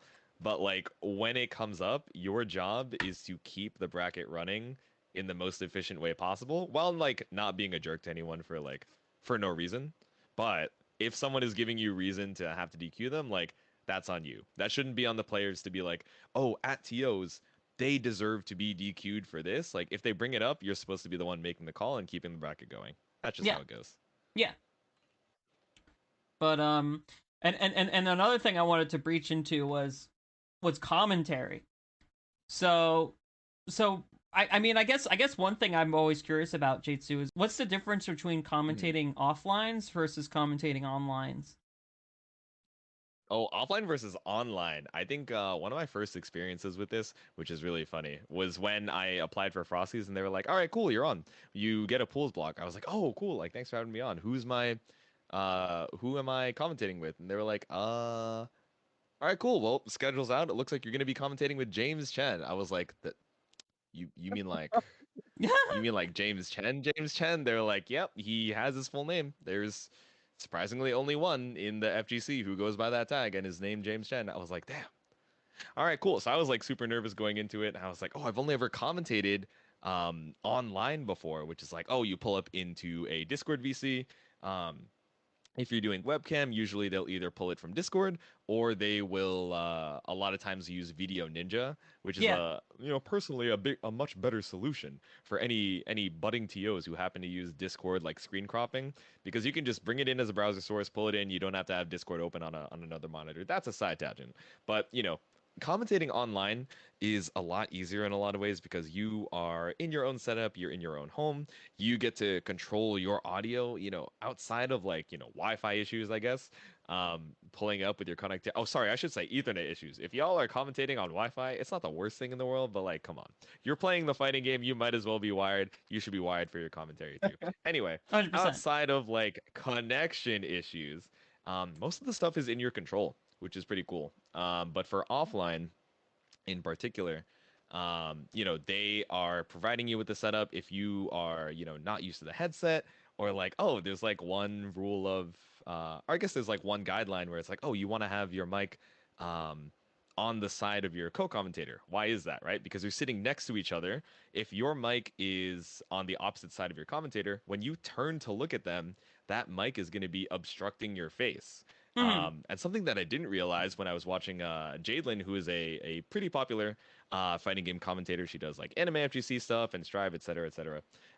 She was doing a commentary review of her own commentary blocks, and she was like, "Oh, good, I put my mic on the right place. Good, because I learned recently that if you put it and it obstructs your face, people who are hard of hearing and there's not like closed captions or like signs on the side, if they rely on reading lips." When they're hard of hearing to kind of like contextualize what they're hearing, that's very difficult when you obstruct your face. So it's also an Oh, wow. accessibility issue. I was like, oh, cool. Like that. Yeah, exactly. That's not something That you think you would about think and of off the when get. you're Yeah. coming from online commentary. Like you have your webcam in front of you. You're like, oh, okay, let me put my pop filter right in front of my face because my webcam is off, so it doesn't matter what I look like. So there's like a bunch of like offline, like small considerations that go into it. For Frosties, they were like, yeah, here's like the interface. Here's where you hit mute if you need to cough or something. Here is where if you press this button, it'll only route your audio to production. And then if you need to bring anything up, like feel free to let us know, and then you'll be muted to stream. Um, so those are like kind of like the small technicalities. I think the biggest difference between online and offline commentary is being in the same room, like next to your co-commentator, and being able to read their body language as they're speaking, which I think is like incredibly important and what really elevates offline commentary to the heights that it can be. For Yeah. Discord or like online commentary, there's an inevitable delay that increases the farther you are from each other, which means that it's harder to um, read when one person is starting a thought or like ending their thought, or if they just happen to have like a lapse in thinking, but they still want to keep going, right? Like they leave that little micro delay and then they keep going and then you try and butt in and then you're like cutting over each other. Like it can be really awkward, which definitely still happens in offline commentary. But for online in particular, even if you have the webcams going, there's a delay to that too. So it's really difficult to try and manage that body language when you're not seeing it directly like next to you. Like, oh, this person is continuing to lean in, they're really going off on their sentence. I should not cut them off because it sounds like they have something to say here. They have like a game plan on what they're trying to communicate to the audience right now versus, oh, okay, they stopped here. There's like a delay in what they're saying, and now they're leaning back in the chair. This is probably them, tacitly giving me my turn on the mic, like, oh, maybe I can interject with, filling in with play by play. Or, oh, maybe this is some downtime. They don't really know what to say to fill in the time. Let me fill in, player history, what I've been noticing about the players' play styles, where we are in the bracket, et cetera, et cetera. And then I can do the same thing where I'm leaning in, I'm telling story, I'm giving background on, this random player from Tennessee who loves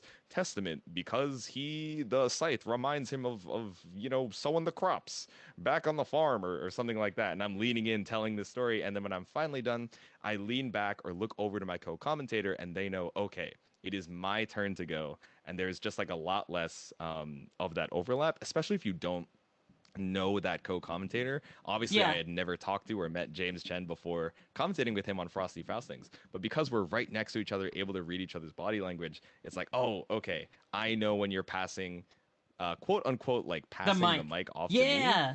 and when you're trying to continue your thought. So it's cool. It's definitely something that um, informs your commentary, even when you go from offline to online, because you can become very cognizant of what information you're missing. And I think that kind of like that provides a grounding for your commentary. Like, oh, I need to end my sentences very clearly so that people know when I'm done talking. Or Yeah. if I have my thought that's keep going, like that's continuing to go, we're online, so I just have to keep going so that they know not to interrupt before I'm like done speaking. And kind of paying that same respect for your co-commentator online like ends up being so much more important. So Yeah, and I imagine you felt a lot of pressure too, right? Like oh yeah, doing Frosty. 100%. Like going up to it, oh my god, it was so funny because we were at the mall, like me, my friend Shino, and then my friend That Scrub David. We were just like eating before. They were like, "Oh, how are you feeling for your commentary block?" I'm like, "Dude, I'm so nervous." As I'm stuffing down this fucking like mall food court cheesesteak, I'm just Yeah. like scarfing that shit. They're like, "Yeah, you look pretty nervous. You should probably like use the bathroom before we go." I'm like, "Bro, we gotta use the mall bathroom." But thankfully, the mall next to Frosty Faustings, we high rolled the fuck out of it because that bathroom was like pristine. Those were Oh the wow. largest like public mall bathrooms I have ever seen. I felt like I was in a mansion while I was taking that shit. I was like, dude, my mind is so clear right now. And then I got a coffee. I was walking over, freezing my ass off, walking back to the venue, but it's okay. I had my hot cup of Joe. I was like, bro, But this I'm is like the most optimal pre-commentary food outing that could possibly happen. I'm chilling. I'm vibing. Yep.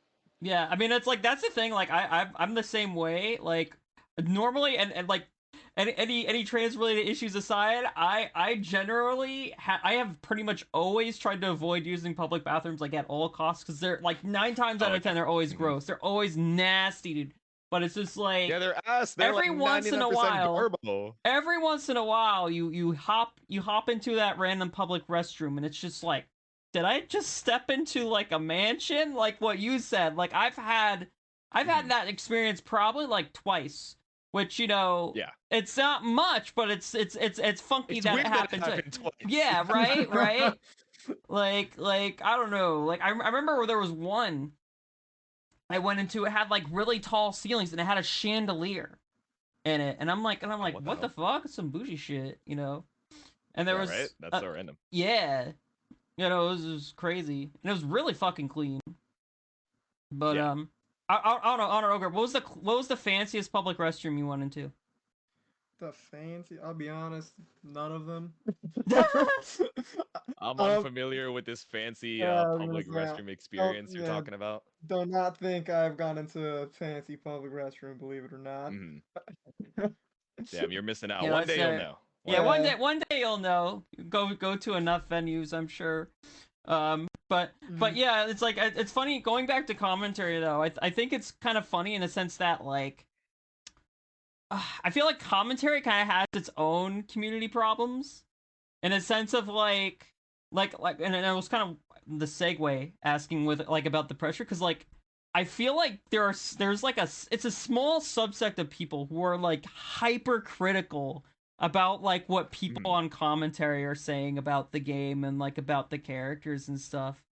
Like I every once in a while I see a post like of someone like quote retweeting like a commentary clip and saying, "Oh, this person got this wrong. They're a terrible commentator."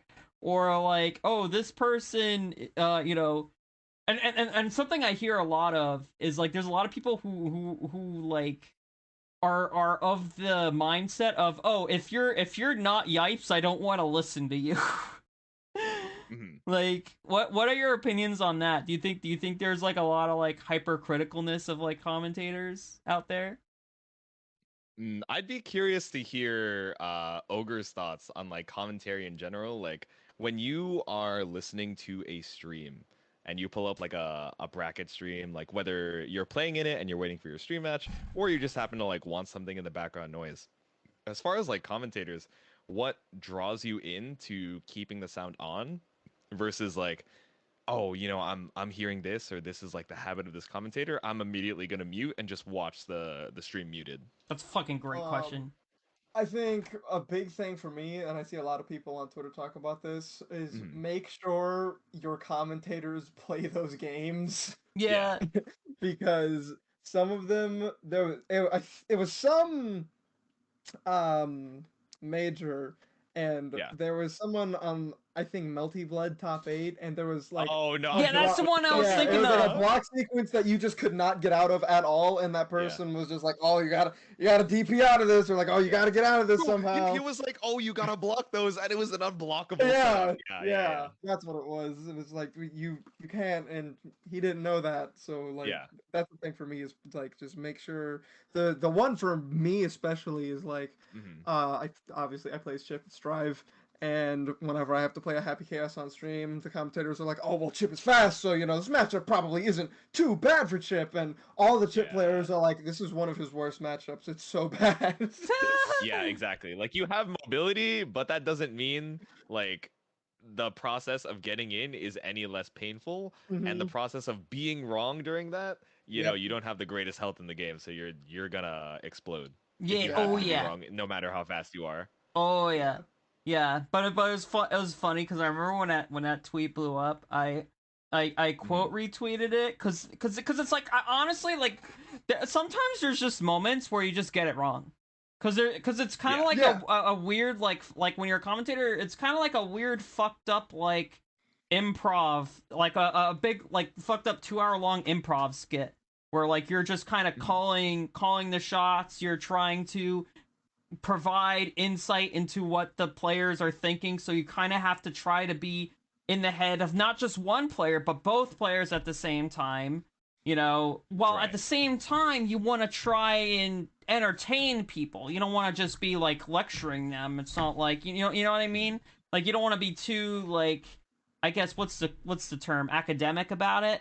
And that's Yeah. something Yeah, I try to exactly. do is I try to be bombastic, and I try to like kind of add some flavor, to it. Because Right. I mean, usually Jaytsu gets the game knowledge down pretty solid. So it's like when me and him are commentating, like I'll have Jaytsu. I'm like, yeah, Jaytsu's got the game knowledge, and the insights, and Mm. I'll just like scream in the background, and people will think it's great. You know, so it's Yeah. like so I don't know. I People think like it. there is definitely a balance there. As far as like, oh, commentators are expected to know everything, and if they get anything wrong, like that's on them. I think there's a range of it, right? For example, like the clip that we're talking about, where it's like, oh, this is an unblockable setup, and the commentator is saying, oh, you got to block those. It, Hmm. I feel like the things you have to keep in mind are like, oh, how committed was the commentator in making that incorrect assessment? Like, were they like, oh, yeah, you got to block those, but it's pretty difficult in the heat of the moment. And then someone in chat is like, oh, it's actually unblockable. Like you can't block those. Maybe you can jump it or like DP out of it, but like blocking is not the answer there. And they're like, oh, okay, cool. Like my bad. Like yeah, you got to be able to react to that setup. Versus oh yeah, you got to be able to block those, man. You're trying to mash out. That's crazy, man. You got to be able to block there, and then you got to wait for your turn. It's like, dude, it's unblockable. You are forced to make an action to get out of that situation, and you are like actively blaming the player for not making the correct action when you yourself on the mic are misinterpreting the situation and also would have gotten hit in that situation. Um, so I think the if the commentator is like understandable, or their tone sounds like, oh, okay, I'm not super familiar with this situation. It looks like they got hit overhead, or this looks like an unblockable, but I'm not too sure. It's fine to not know everything on commentary, but as far as like game knowledge, like how much game knowledge does a commentator need to know to be respected or enjoyable on the mic? You have to, I don't know, there's certain things about the game that are definitely good to know and almost like essential. Like if you go into your, commentating your favorite game, and across all characters you're calling all things that look like jabs like punches, Yeah, um and you like can't pick out particular moves, and you're just calling it like, oh wow, the kick from across the screen, or like, oh wow, punching across the sky. Like if you sound like you are not familiar with the game, it's not that the players or the audience is thinking like, oh, they haven't passed their academic exam for commentating Guilty Gear Strive, someone take away their certification. It's like, oh, okay, I want to listen to someone on the mic who enjoys the game as much as I do and is able to explain certain situations or add value. If the person on the mic is describing things in ways that don't add anything, or are even like filling up the air with like misinformation, then I can definitely understand why someone would watch it and be like, oh, this is frustrating to watch because it's actively taking away from my experience of what is otherwise like really fun gameplay to watch. Because, even if they enjoy it, they don't know what they're talking about in particular, and they don't know how to communicate that to the mic. Um, or maybe they were just like pulled onto commentary. They're like, yeah, I don't play this game, but like, oh wow, look at that guy. That guy does so much damage. That's great. He must be broken. yeah. um I don't know. Commentary game knowledge is definitely a hard thing to balance as far as like requirements or thresholds, because there's always more to learn about a game, like no matter who you are. I think of myself as someone who knows system mechanics, interactions, and like analytical stuff like relatively well, but I will still hop onto the mic with a few commentators like that I can think of. I commentated Idol Showdown with Brett at Combo Breaker. I commentated some Gorilla Gambits with Beefy Manatee, like just to name two people.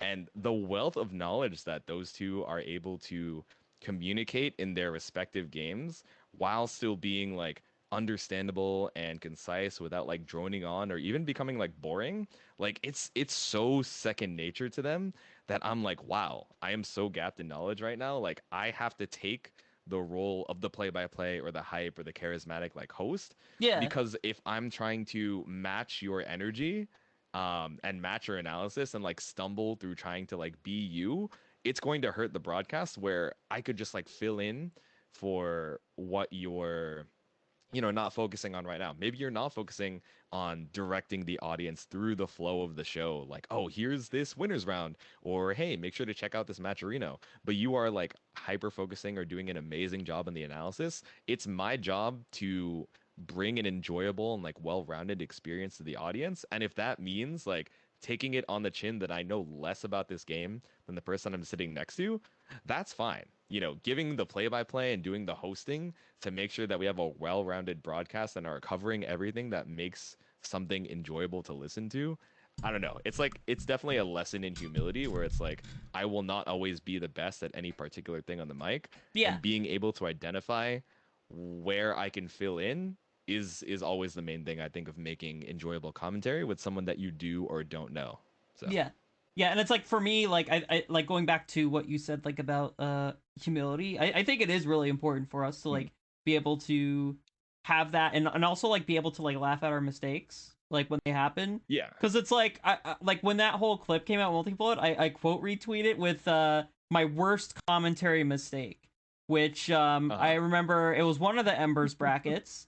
I remember it was oh my god, I think it was a chip versus a Gold Lewis, and they were in the corner, and Gold Lewis was like doing the usual guard break kind of moves, and like Yeah. and it's like I assumed like, okay, they're gonna get chip damage on the chip, and that's gonna be a lot of damage, right? Mm, And I remember I was right. saying, I was like, oh my god, look at that chip damage, gotta watch out for that. And then like I didn't realize that that the chip was using faultless defense to not take any damage. So I was literally saying Yep. that, and they weren't. And so like I remember like I think I posted that clip probably like 3 times, because whenever commentator discourse comes up where someone's like, "Oh man, commentators are so stupid," I'll just be like, "Man, you right," and I'll just post that clip, and it'll get like 4,000 views. It's great. Right. And I just think it's Sometimes you just gotta hilarious. take it on the chin, like, yeah, you just Yeah. gotta hold that. What, Mhm. what would you say is your worst commentary mistake, Jaytsu? My worst commentary mistake. Yeah. I can think of one. I don't know if this is my worst, but it's the one that comes to mind. Over at Super TSB, in New York, I was commentating.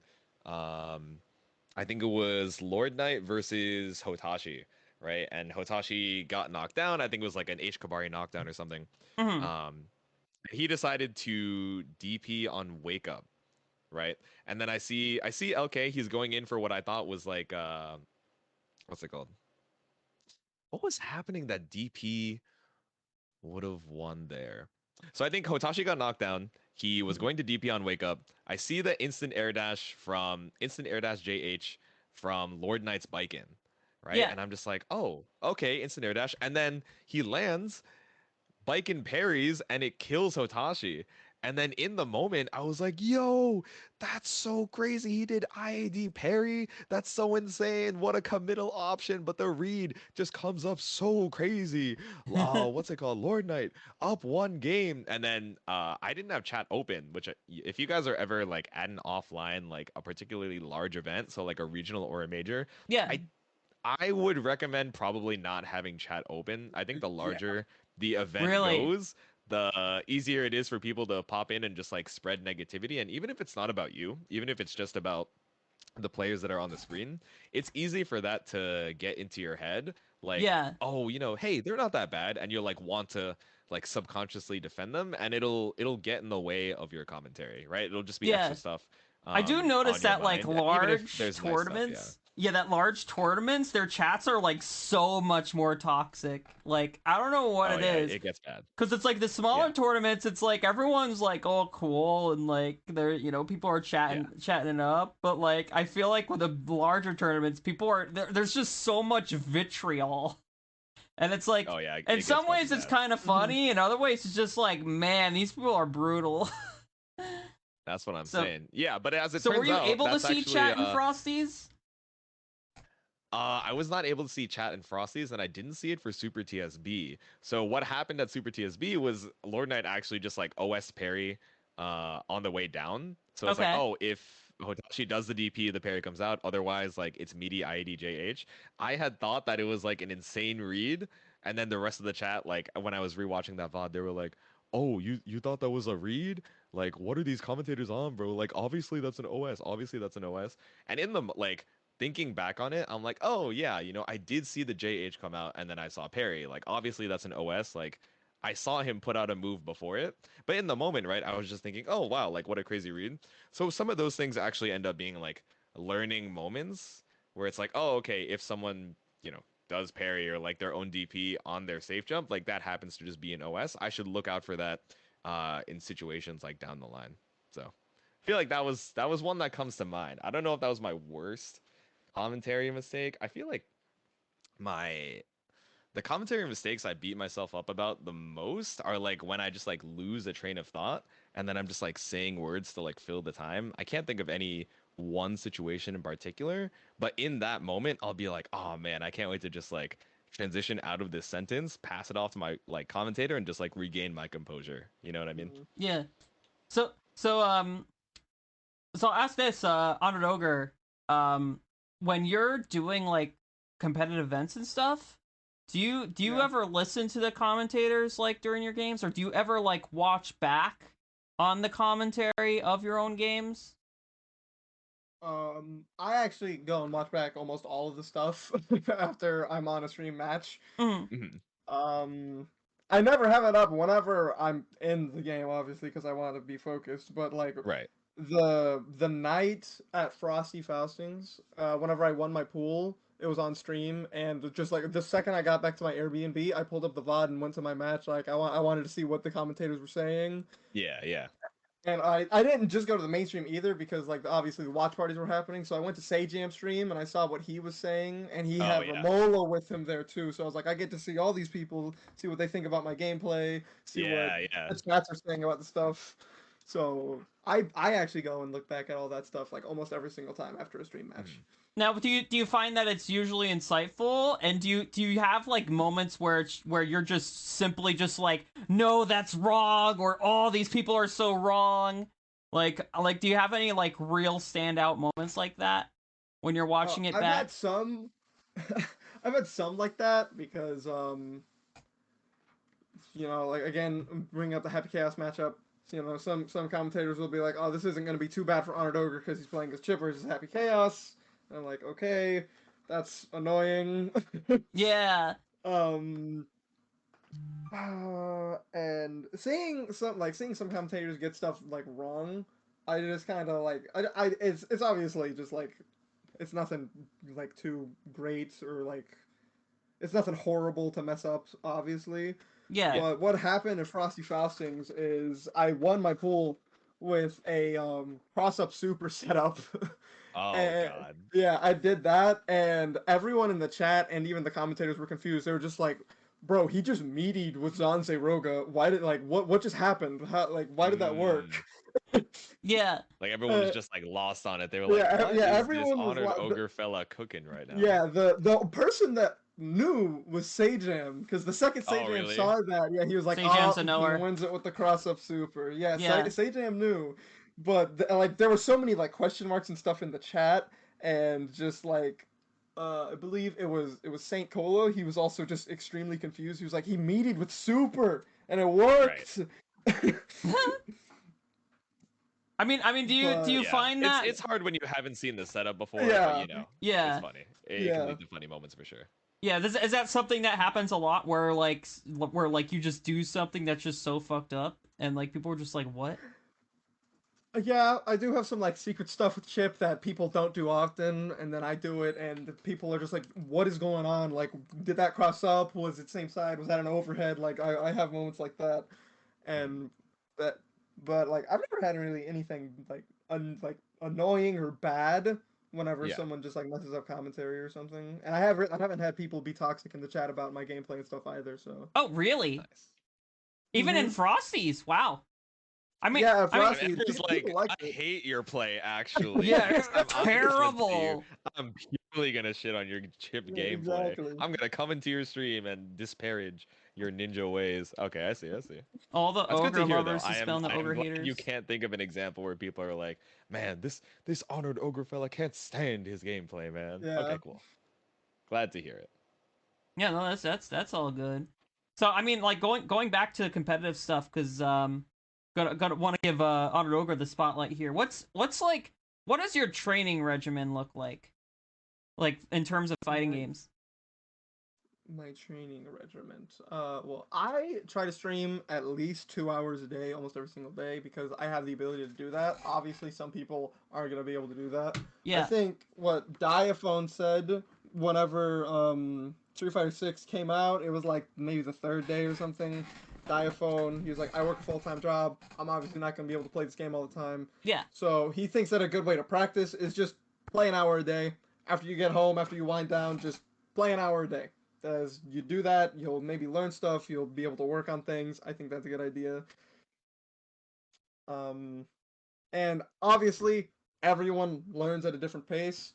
I actually like I surpassed my expectations in Street Fighter 6 because I made tweets about it, talked about it. I was like, yo, when Street made Fighter 6 master. Yeah, releases, I'm gonna be so bad at this game. I was like, I'm gonna be hard stuck in like bronze or silver.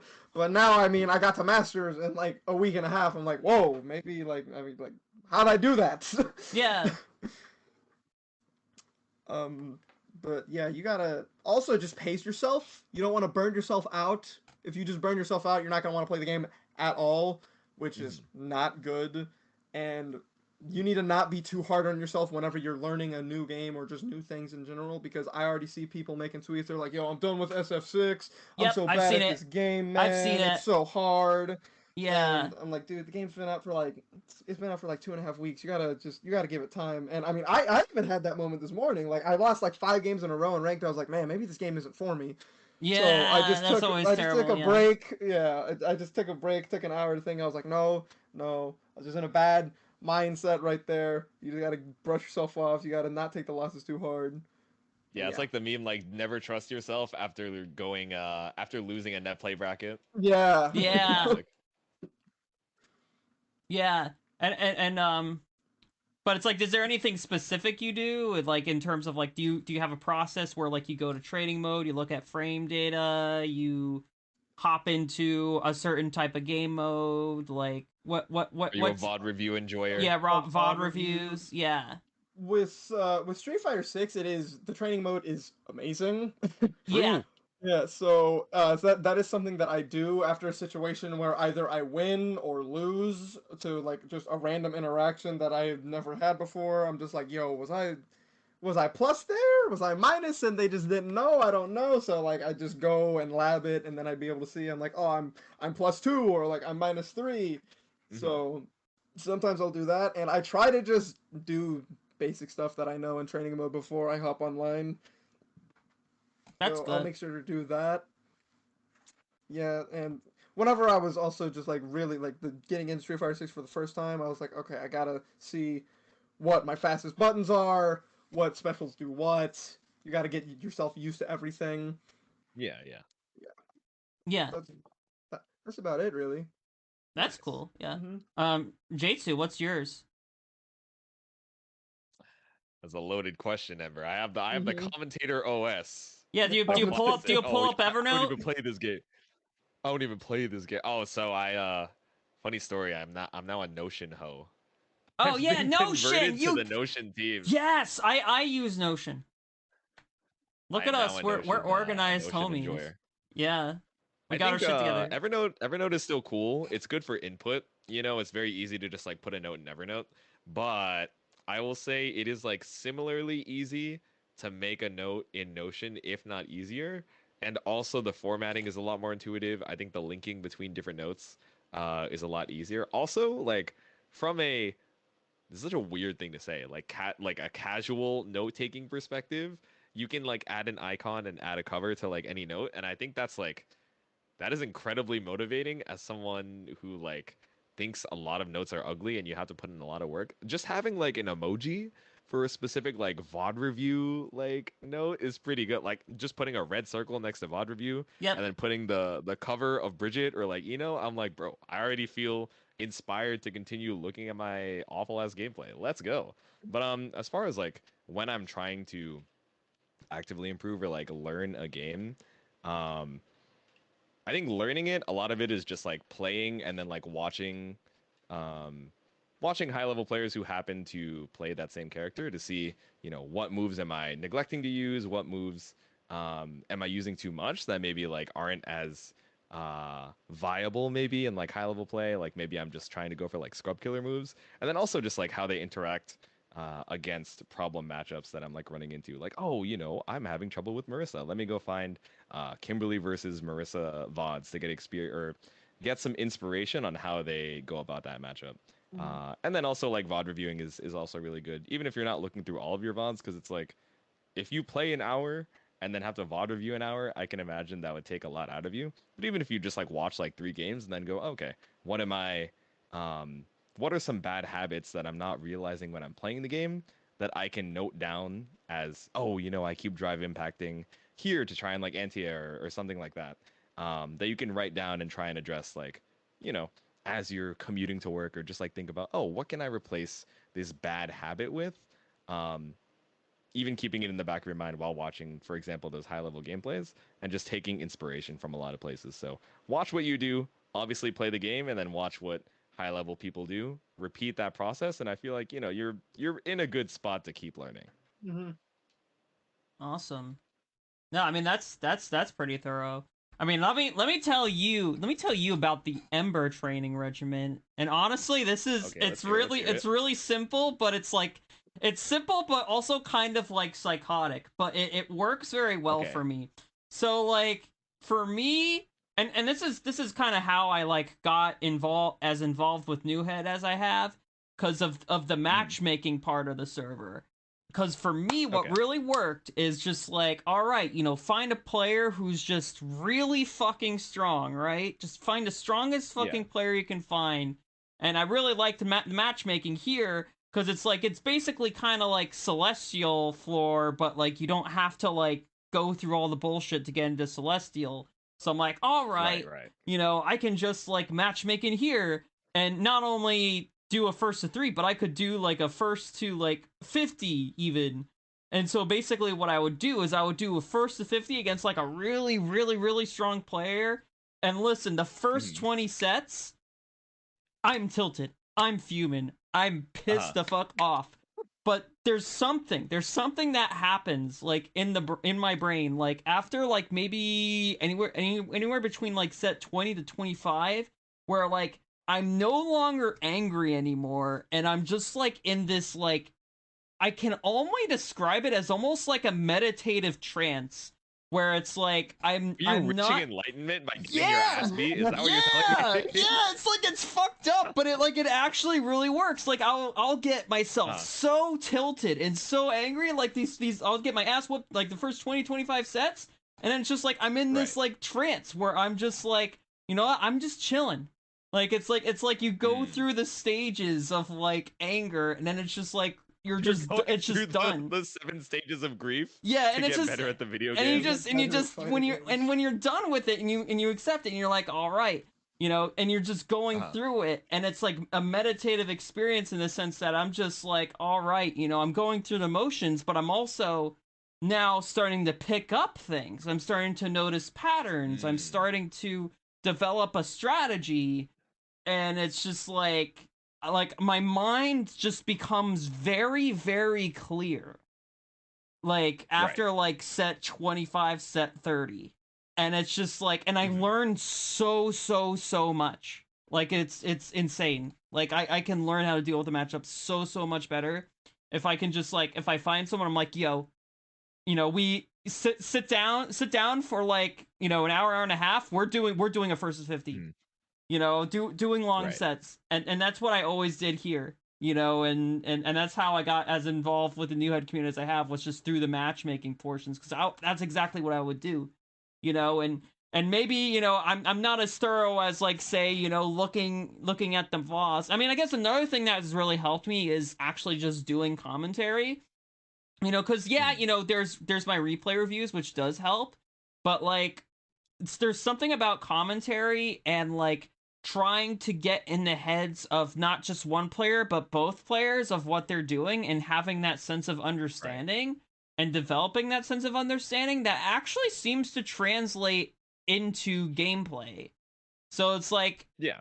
so it's almost like replay review in a much more engaging way, because it's just like when you're just looking at Mhm. your own replay, you're kind of more so focused on like kind of what the other player's doing, but also kind of what you're doing as well.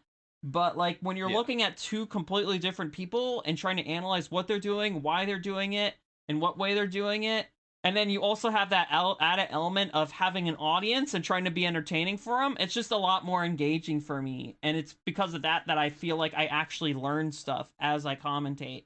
So it's like I'm learning about the game, Yeah. commentating it. I'll run these super long sets and come up with counterplays,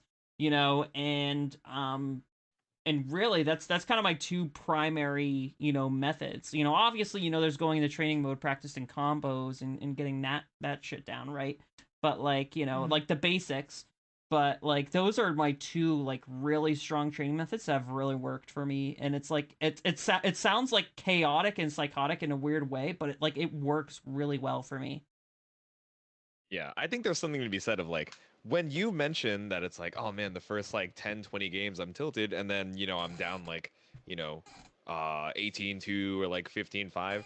I think when you reach that quote unquote like Zen enlightenment, like the deep left in Zen master type shit, and correct me if I'm wrong, but this is just like my Yeah. assumption. What I'm guessing is that like when the set count is like close, then it feels like there is this subconscious pressure to perform or keep that set count. Like, oh man, I'm down 5. Now I have to make up 5 in a row. Oh man, that's pressure. Oh man, I'm down 10. I really have to try my ass off. When you're Yeah. down like 15 or 20 games in like a first to 50, your brain like has realized, oh, okay, I am not fighting to win the first to 50, and I'm not fighting to even like keep the score even. I I am trying to learn from this set and like get one game. I'm trying to get like two games. How do I get one game here or even like one round so I can start working towards, okay, 18-2, 18-3, etc., etc. When it's so far like behind, you're just like, oh, okay, I'm not forcing myself to try and catch up and like perform in the moment. Let me just learn from these interactions. And then because you don't have that pressure and because you're actively, problem solving without the feeling of, oh man, if I mess up and get hit here, then I'm wrong and I'm bad and I'm like doing something wrong. It's Yeah. like, oh, okay, I was wrong. This is now data that I can take. Okay, mashing, 2K or like 2P here is not the way. Now I'm getting counter hit. Let me wait for that situation to come up again so I can test out another answer and see what happens. And that's something that is a lot easier to swallow. When you're already down like 15, 20 games, there's no pressure to perform. You're literally just trying to get better at that point. Yeah. Yeah. Mhm. Yeah, that's probably definitely a piece of it for me. Hmm. But no, it's just like it's not like obviously like y'all like have these very thorough methods, but it's like for me it's just like, yeah, I'm gonna hit my head against the wall and then like I achieve enlightenment. You you are know? also a psycho. I Yeah. I feel like we should say this. You are also insane. That being said, it's insane appreciative, Yeah. insane affectionate. Don't Yeah. worry. Yeah, no, 100%, 100%. Um but I would say honestly, we're about almost 2 hours here. We kind of have been on a tangent here. I think this is a good place to wrap it up for tonight. Now, obviously, for anyone listening, obviously this is going to be on Spotify, and we're gonna have it on YouTube. We might syndicate it in other places. Um, you know, I'll just briefly talk about what this show is about. Obviously we have the new Head FGC podcast. Me, HonoredOgre, and Jaytsu here. just talking all things esports, FGC, just get together, once every 2 weeks and just kind of talk about what's on our minds, nothing too crazy. We will be having, we are planning to have guests on as well, mainly, other people in the fighting game community, whether it be competitive players, TOs, commentators, content creators, YouTubers, anyone in between, so we will be having guests on as well. So yeah, I mean, that's really about all I have to say, for now. And, thanks for listening. Any sound offs y'all want to have before we close for tonight? After you, Ogre. You ever want to catch me, talk to me about really anything fighting game related? Stream on Twitch almost every single day. HonoredOgre. Drop me a follow. Just say what's up. I'd appreciate it, but you don't have to. I still love you. Yeah, I basically I lurk in Ogre streams a lot and occasionally type something to talk shit. So it's good vibes. It's good vibes. And I do like Ogre's energy on stream. I think you would be a really good commentator. I still stand by that. Jaytsu? Yeah, it would be sick to see Ogre on commentary. I am also a commentator, so if you want to catch up with me, Ember, or Ogre in between our podcast episodes, you can catch us over on twitter.com. Ember is EmberTalks, TTV. HonoredOgre is HonoredOgre. Very easy to remember, just the words next to each other. And I'm Jaytsu _ JAYTSU _ over there on Twitter. So hopefully we get to see you guys soon, talk soon, and we'll see you guys for the next episode. All right. Yeah, it sounds good. Sounds about a good point to end this. So with that being said, I'm going to close the stage. So catch y'all later.